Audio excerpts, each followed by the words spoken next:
రాయపాటి అరుణ్ గారు good morning. So Mohan Reddy గారు ఇప్పుడు కొత్త అంశం చెప్పాడు. నేను ఇంకా నిజంగా ఇది కూటమి అధికారంలో ఉన్నప్పుడు కూటమికి సంబంధించినటువంటి ప్రభుత్వం హయాంలోనే అధికారులు పట్టుకున్నారు. కూటమికి ఉన్నటువంటి చిత్తశుద్ధి ఇది అని చెప్పేసి నేను అలాగే చాలామంది కూడా అనుకుంటున్నారు. మరి మోహన్ రెడ్డి గారు చెప్పారు వాళ్ళ ఎమ్మెల్యేనే ఈ అంశాలని కూడా బయటపెట్టారు. ఆయన ఎక్కడ అల్లరి చేస్తాడనేసి భయపడి మీరు పట్టుకొని మేమేదో పట్టేసుకున్నామని చెప్పేసి వాళ్ళని నకిలీ మద్యం స్కామ్ని మేము బయటికి తీసామని చెప్పేసి చెప్పుకుంటున్నారని చెప్పేసి ఆయన కొత్త అంశం చెప్పారు. దీంతోపాటు అరెస్టుల గురించి కూడా మాట్లాడారు. ఇప్పటికి కూడా చాలామంది గురించి మాట్లాడారు. మరి అసభ్యకరంగా మాట్లాడినటువంటి వాళ్ళ మీద చర్యలు తీసుకోలేదనేసి మొన్న కూడా మీదేదో ఒక వీడియో చూశాను నేను. సో సరే, మాట్లాడే వాళ్ళ మీద చర్యలు తీసుకునేది పక్కన పెడితే అసలు మాట్లాడుతున్న వాళ్ళ పరిస్థితి ఏంటో కూడా అర్థం కానటువంటి సిచ్యువేషన్. సో ఓవరాల్గా ఏమంటారు? ప్యానెల్లోని పెద్దలకి, మీకు వీక్షకులకి నమస్కారం సార్. ఎలక్షన్కి ముందు కరెక్ట్గా బీఫామ్లు ప్రకటించే టైంలో అక్కడ ఉన్నటువంటి ప్రతి నియోజకవర్గానికి ఉన్నటువంటి స్థానిక సమీకరణాలను బేస్ చేసుకుని కొంతమందిని వైసీపీ నుంచి కూడా వస్తానంటున్న వాళ్ళని కూటమిలోకి తీసుకునే పరిస్థితి జరిగింది. ఫస్ట్ది ఎందుకంటే అక్కడ గెలుపు ఓటములు అనేవి బేరీజ్ వేసుకునే సిచ్యువేషన్ లో వాళ్ళకి ఎక్కువ అవకాశం ఉంది అన్నటువంటి ఉద్దేశంతో కొంతమందిని కూటమిలోకి తీసుకున్నారు. ఇది ఒకటి. రెండు, గెలిచిన తర్వాత వైసీపీ పార్టీలో నుంచి ఇంకా భవిష్యత్తు ఉండదులే, గత 5 ఏళ్ల పాటు చూసాం. అప్పుడంటే అధికారంలో ఉన్నాడు కాబట్టి మనకు తప్పలేదు, ఇప్పుడు అధికారం పోయింది కాబట్టి డెఫినెట్ గా మనం కూటమిలోకి వెళ్ళిపోదాం అన్నటువంటి ఉద్దేశంతో జగన్మోహన్ రెడ్డి గారి మీద నమ్మకం లేక ఇంక జీవితాలు అధికారంలోకి రారు అన్న కారణంతో కొంతమంది కూటమిలోకి వస్తే, కొంతమంది తమ 5 ఏళ్ల పాటు చేసుకున్నటువంటి దందాలు ఏవైతే ఉన్నాయో వాటికి సంబంధించి వాళ్ళ కూటమి ప్రభుత్వం వచ్చిన తర్వాత పట్టుకుంటదేమో అన్న భయంతో కండవా మార్చేస్తే పట్టుబడకుండా ఉంటామేమో అన్నటువంటి ఆలోచనలోకి వెళ్ళి కూటమిలో పార్టీలో కండవా వేసుకున్నటువంటి సిచ్యువేషన్స్ కూడా కొన్ని చూసాం. కానీ అప్పటి వరకు వాళ్ళు చేస్తున్నటువంటి దందాలు దాష్టికాలు ఏవి కూడా కండవ వేసే టైంకి కూటమి నాయకులకు తెలియదు.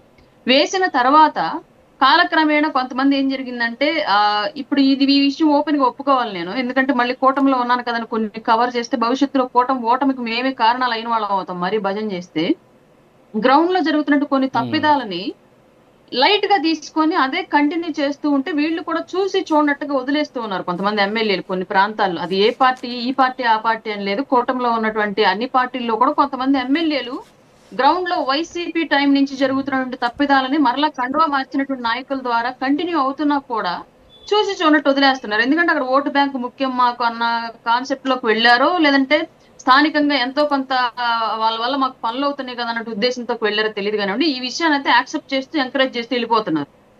ఇది భవిష్యత్తులో ఓటమి ఒక కారణంగా మారేటువంటి అవకాశం అయితే ఉంది దీన్ని కట్టడి చేయకపోతే 100%. అందులో భాగంగానే ఈ కల్తీ మద్యం అనేది గత 5 ఏళ్ల పాటు గవర్నమెంట్ షాపులకు వేసి అమ్మారు. ఇది ఓపెన్ గా చాలా సందర్భాల్లో గత 5 ఏళ్ల పాటు కూడా మేము చెప్పాం. లోకల్ గా మద్యం కాసి ఏదో ఒక పనికిమాలిన బ్రాండ్ స్టిక్కర్లు అంటించేసి మద్యం షాపులకు సప్లై చేసి గవర్నమెంట్ కల్తీ మద్యం అమ్మిస్తోంది. తాగేటువంటి సోదరులు ఎవరైతే ఉన్నారో వాళ్ళు ఓపెన్ గా చెప్తున్నారు, ఇది మరీ దారుణంగా ఉంది, మేము తాగేటువంటి మద్యం కానీ తప్పనిసరి పరిస్థితుల్లో తాగుతున్నాము అని చెప్పేసి చాలా సందర్భాలు చెప్పినటువంటి సిచ్యువేషన్ ఉంది. మేము కూడా మీడియా ముందు, మీలాంటి వాళ్ళ ముందు చాలా సందర్భాల్లో ఈ విషయాన్ని ఓపెన్ గా చెప్పాం. గవర్నమెంట్ మద్యం షాపుల్లో కల్తీ మద్యం దొరుకుతోంది, దాన్ని అక్కడ ఉన్నటువంటి స్థానిక నాయకులే ఎంకరేజ్ చేసి సప్లై చేస్తున్నారు అని చెప్పేసి ఎప్పుడో చెప్పాం.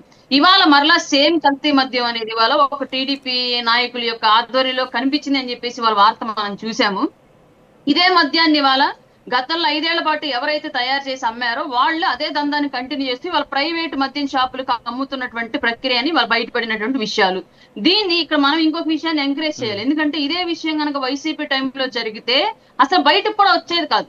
ఇంకా మీకు వాటాలు ఎంతో, మాకు ఇంత వాటాలు పంపించండి అని చెప్పేసి దాన్ని ఇంకా కంటిన్యూగా వీళ్ళే ప్రొటెక్షన్ ఇచ్చి మధ్య చేయించేవాళ్ళు. బట్ వాళ్ళ కూటమి ప్రభుత్వంలో ఉన్నటువంటి ఒక మంచితనం ఏంటి అంటే సొంత పార్టీ నాయకులని తెలిసినప్పటికీ కూడా ఇమీడియట్ గా దాని చట్టం ముందుకు తీసుకొచ్చేసి పార్టీని సస్పెండ్ చేసి చట్టానికి రైట్స్ ఇచ్చారు. యాక్షన్ తీసుకోండి, చర్యలు తీసుకోండి, ఎంక్వైరీ చేయండి దాని మీద అని చెప్పేసి. ఈ విషయాన్ని మనం ఒప్పుకోవాలి. తప్పు జరుగుతుంది వెంటనే అది తప్పు అని సార్. అంటే తిరుమల పరకామణి ఇష్యూ కూడా అలాగే కదా జరిగింది, బయటికి రాకుండా లోపల సర్దుకున్నటువంటి పరిస్థితి.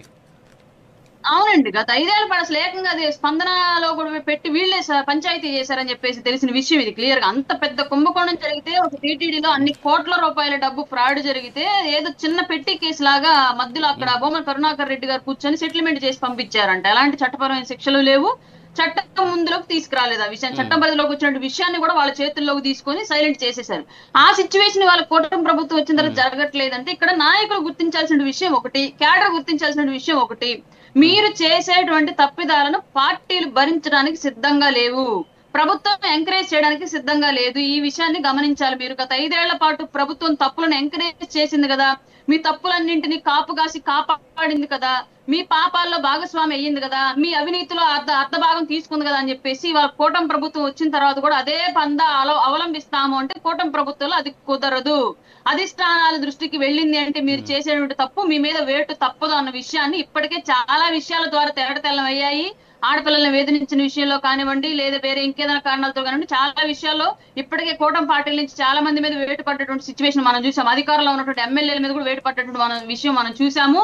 ఇక మీద కూడా అదే కంటిన్యూ అవుతుంది. మీ పాప భారాన్ని పంచుకోవడానికి కూటమి ప్రభుత్వం సిద్ధంగా లేదు. ఈ విషయం గుర్తుపెట్టుకోవాలి ఏ నాయకులైనా సరే.